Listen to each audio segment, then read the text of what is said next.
Monsieur Famara Ibrahim Sissé, vous êtes le président de l'association des clients et sociétaires des gestions financières. Ce 4 décembre est célébré la journée internationale des banques ici au Sénégal. Alors, est-ce que le mouvement actif se voit dans cette fête en termes des droits des clients? Permettez-moi tout d'abord de me féliciter de cette journée qui malheureusement n'est pas célébrée au Sénégal par les institutions bancaires parce que jusqu'au moment où je vous parle, nous n'avons pas encore eu des échos dans ce sens. Mais quand même, il faudra, pour répondre à votre question, dire clairement que jusqu'au moment où je vous parle, les usagers ont énormément de griefs contre les institutions bancaires au Sénégal.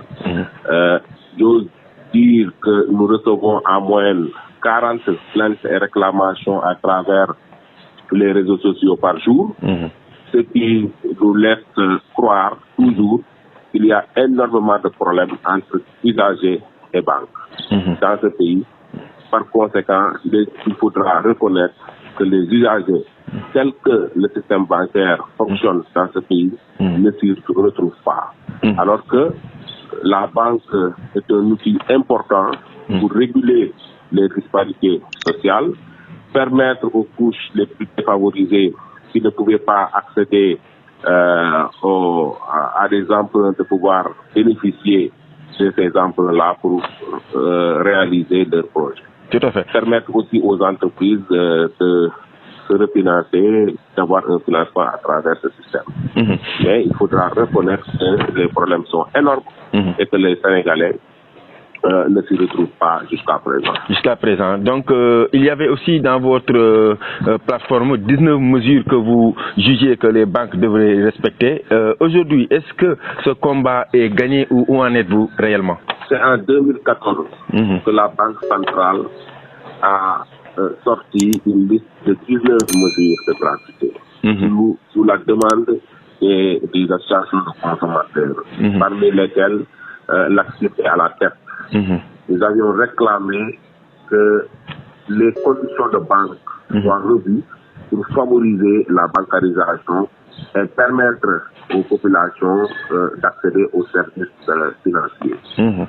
Ces 19 mesures-là, depuis 2014, de 2014 à nos jours, ça fait maintenant plus de 6 ans, presque 6 ans, nous sommes au regret de constater que la majorité des banques ne les respectent pas. Il n'y a aucune banque dans ce pays qui respecte intégralement les 19 mesures édictées par la Banque centrale.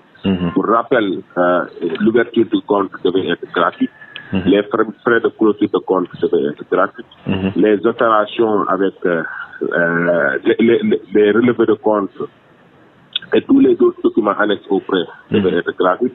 Donc, 19 mesures qui devaient connaître une certaine gratuité depuis 2014.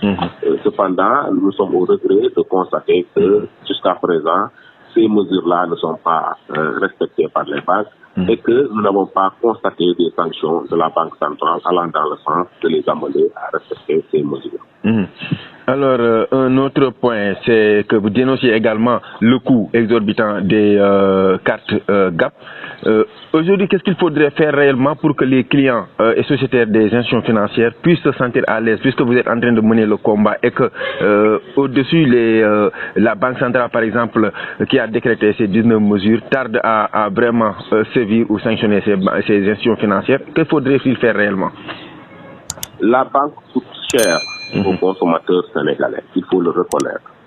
Aujourd'hui, avec les nombreux services obligatoires prélevés dans les revenus des usagers, c'est le pouvoir d'achat du travailleur qui est lourdement affecté. Vous voyez un travailleur qui perçoit à la fin du mois son revenu. Lorsque les agios, les frais de dossier et tous les autres frais sont prélevés de son revenu, il ne lui reste absolument rien pour pouvoir vivre. Donc, avec les banques, il faut dire et redire que les coûts sont élevés et vous l'avez touché tout à l'heure, les cartes GAP qui étaient à 23 000 aujourd'hui sont à 40 000, à 60 000, à 70 000. Les banques sont en train de prendre des mesures d'augmentation des services, d'augmentation du coût du prêt, sans aviser les usagers. Mais ce qui est plus grave, c'est la désinformation qui enveloppe ces pratiques-là. Les banques ne tiennent pas un langage de usagers. Au point que les usagers subissent, sentent les hausses, sans pour autant, n'est-ce pas, qu'ils ne soient informés au préalable. Donc, ce qui fait que le pouvoir d'achat est lourdement affecté et que la banque est très lourde. La banque au Sénégal est très lourde pour le consommateur sénégalais. Une réponse qui nous pousse à parler de l'usure bancaire. Aujourd'hui, les taux d'intérêt sont très élevés. Ne pensez-vous pas que l'État aussi est dans le dilatoire, puisque également, il faudrait le dire, et vous l'avez si bien rappelé, les clients des sociétés, des institutions financières et des banques sont très fatigués par ces coûts exorbitants des intérêts? Le dernier conseil des ministres, en date d'hier, a adopté le projet de loi sur la répression de l'usure. Donc, ce qui voudrait dire que nous avons bonne foi, que l'État est dans les dispositions de sanctionner lourdement l'usure. Pour rappel, la Banque centrale a fixé un plafond de taux d'usure à 15% pour les banques, 24% pour les institutions de microfinance. Ce qui restait à définir, c'est le calcul du taux effectif global. Autrement dit, il faudra reconnaître qu'il y a deux taux, le taux nominal et le taux effectif global. Le taux nominal, c'est le taux débiteur, alors que le taux effectif global est l'expression de la réalité financière. C'est le taux qui reflète le coût réel de l'argent.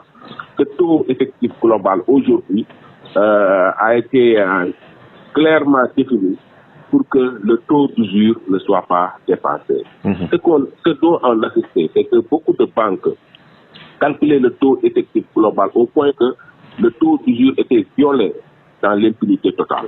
Aujourd'hui, avec la nouvelle loi qui porte répression de l'usure au Sénégal, le taux effectif global est bien défini dans cette loi et que je pense que le respect de la loi amènera les institutions bancaires à respecter le plafond tout en tenant compte des éléments bien définis qui doivent figurer dans le calcul du taux effectif global. Je pense que l'État a pris aujourd'hui ses responsabilités et que les lendemains, si vraiment la loi est adoptée, parce qu'il y a un hiatus entre adopter une loi et appliquer une loi. Exactement. Nous osons croire que l'État, en adoptant la loi, va prendre toutes les mesures pour que son applicabilité soit effective le plus rapidement possible pour soulager les usagers. Et cela, nous allons mettre en contribution notre influence pour que l'État veille à l'application stricte de la loi qui va sanctionner désormais l'usure dans ce pays. Alors, merci M. Famara Ibrahima Cissé. La rédaction de la dépêche.sn vous remercie. C'est moi qui vous remercie.